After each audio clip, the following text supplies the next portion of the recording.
Ce militant socialiste a porté plainte en tant que citoyen contre le maire de l'Union. Le tribunal administratif a annulé les élections municipales. Motif 6 mois avant le scrutin, interdiction de valoriser les candidats, notamment dans le bulletin municipal. Or, un allié de Georges Bénet, maire de l'Union, aurait écrit une tribune jugée excessive par les magistrats. Mais effectivement, premièrement, c'est prohibé et deuxièmement, ça a altéré le scrutin, c'est ce que dit le juge.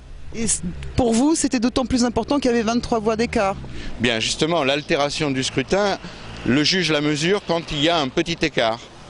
Et donc là, 23 voix, effectivement, c'est pour ça que le juge annule les élections.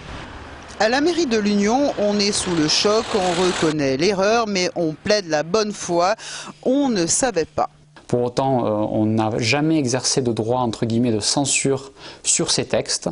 Libre à chaque groupe, sous sa responsabilité, de produire un écrit et nous, on le reprend. Donc on ne savait pas effectivement dans quelle mesure tel ou tel texte aurait dû être éventuellement censuré, ne pas être publié, quand bien même ils étaient en notre faveur ou en notre défaveur.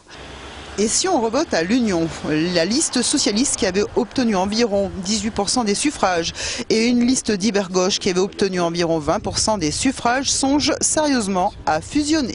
De faire en sorte qu'on parte unis pour affronter un premier tour. Si d'ici un mois, Georges Bénet n'a pas fait appel, le préfet nomme un administrateur pour gérer la ville jusqu'aux élections en décembre. S'il fait appel, il reste en place jusqu'à la décision du Conseil d'État.